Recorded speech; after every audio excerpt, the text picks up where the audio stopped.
I'm a Hong Konger amidst the protests here. Ask me anything.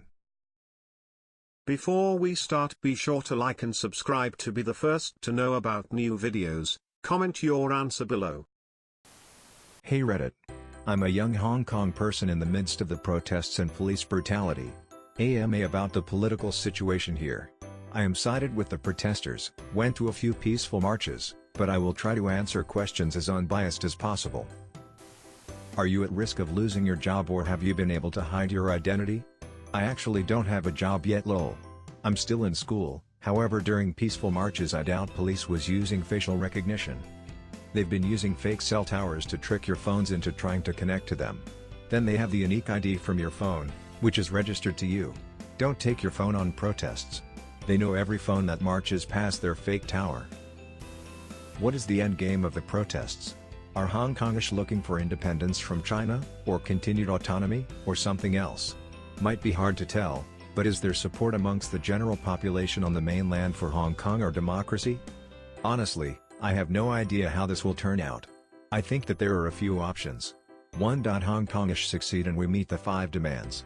The 5 demands are: full withdrawal of the extradition bill, the chief executive must resign, the government must not classify the protests as riots, there must be a full independent investigation into the police, and everyone arrested or detained because of participation of the protests must be unconditionally be freed. 2. Police win and protesters just start getting into smaller numbers until no protesters are left. 3. China sends in military. Highly unlikely in my opinion. A portion of protesters are looking for independence from China. Some people just want the 5 demands and keep the one country two systems policy. Since China is heavily restricted on their exposure to media, China blasts them with propaganda to make protesters seem bad. There isn't much support because of China, but in the mainland I'm sure people really know what's happening. I have gotten into arguments with my Chinese co-workers about this and they know what's happening, but the bias is skewed towards the government. And the people from mainland are in support of the government. We're both in the USA and it is scary that even though you're in America the Chinese expats still stick to the Chinese media and not anything else. I can see why. My Chinese parents seem to have a fierce loyalty to China, buying Chinese products, and always pointing out whenever a Chinese person does something remarkable. I highly doubt they would trust media saying something bad about their government, especially because one of them believes the Tiananmen protests to be Western propaganda. To be honest, the state of American media is pretty bad and biased too, just in a different way. The portrayal of the HK situation is pretty accurate from them though. Chinese media is complete garbage though lived in China for a while. Lol, Chinese people know Chinese media is censored. My grandpa used to tell me, I'll give you $5 if this article doesn't disappear by the time afternoon comes. It did.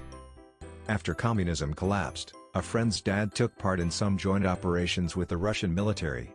One of the Russians said to him that the only difference between them and the Americans was that Soviets knew they were constantly being fed propaganda.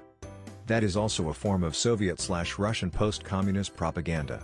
The Americans are all a bunch of fat fools, free in body, enslaved in mind. You, on the other hand, are an enlightened thinker, free in mind, enslaved in body.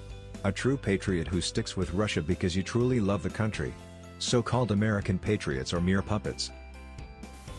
Could you better explain exactly what has led to all of this? I believe that it all started when a murder happened in Taiwan and the perpetrator fled to Hong Kong. Taiwan then wanted Hong Kong to sign an extradition bill so Taiwan authorities can retrieve the criminal. However, China wanted to butt in and wanted Hong Kong to sign an extradition bill if they sign one with Taiwan. Since China practically controls the government here, the chief executive proposed this bill to LegCo, the Legislative Council. Obviously it was refused, but then the chief executive kept pushing as well with some pro-China politicians. This started peaceful protests against said extradition bill because if China can grab who they want from Hong Kong, that basically makes Hong Kong part of China's extreme media censorship and retraction of freedom of speech and expression. After the first few marches, university students and other people protested near LegCo, then police was deployed and down goes the spiral. I probably didn't explain it the best, so feel free to read some articles. Imagine murdering a man and fleeing, only to discover you've sparked national political protests. Imagine murdering a man and getting captured, only to discover you've sparked a war between tens of countries. Wait. World War I all over again. Does Taiwan consider mainland Chinese and Hong Kongish to be citizens already? Could you move there without any paperwork/visa application? Taiwanese here. As far as I know, President Tsai said Taiwanese government would help people from HK to settle down in Taiwan, at least until the next election. I guess that means our government will offer asylum for Hong Kongish. I guess it's the same for any mainland Chinese that is seeking political asylum. Not sure the details though. By the way, stay strong and safe op. Pretty good move. All these asylum seekers would be well educated. They are legally two separate entities. With the president welcoming Hong Kong Air, I think the asylum process would be faster, but they still need the paperwork to do so. How much military presence is amassing at the border? What do you think will happen with it? Are you scared of a Tiananmen 2.0?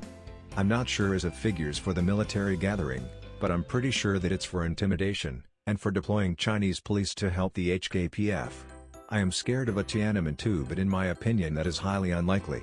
What do you think makes it unlikely? The internet and the availability of information to spread so rapidly?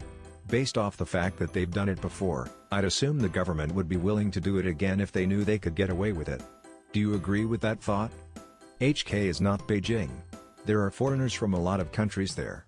If China pull a Tiananmen 2.0, they would inadvertently kill/injure a whole lot of foreigners, and it can escalate into a huge international incident very quickly. There is no way they can get away with it. It's unlike Beijing, where most people in Beijing are locals. It's one thing to put down 1,000 Hers, and a whole different thing to put down 1,000 Hers and 10 Americans. It would be ridiculous to think they could get away with it. Tsai is a savvy politician. It depends on what you mean by get away with it. Certainly they couldn't get away with something as large scale as they did back then, but there's probably a line somewhere between how much they could do where the consequences would be worth it, but also their goals for pacifying/suppressing HK would be accomplished. There would likely be global consequences in public opinion abroad. There could be a massive boycott movement against China in the EU and in other democratic countries. See, the USSR could never be rich and bellicose as China is becoming because the USSR barely traded with the West. China doesn't have the domestic consumption necessary to maintain their economy, so a big massacre of English-speaking people in HK could clobber them long-term. It won't be top-down sanctions because China has so much influence globally now, but it will be a bottom-up shift in buying preferences away from anything made in China. Big brands are already diversifying away from China for cost reasons and for competitive security reasons, since the local Chinese partner firms are controlled by the state and steal all the technology and design elements. People already don't like China and don't trust the government there. They just feel stuck because they are flooded with Chinese products.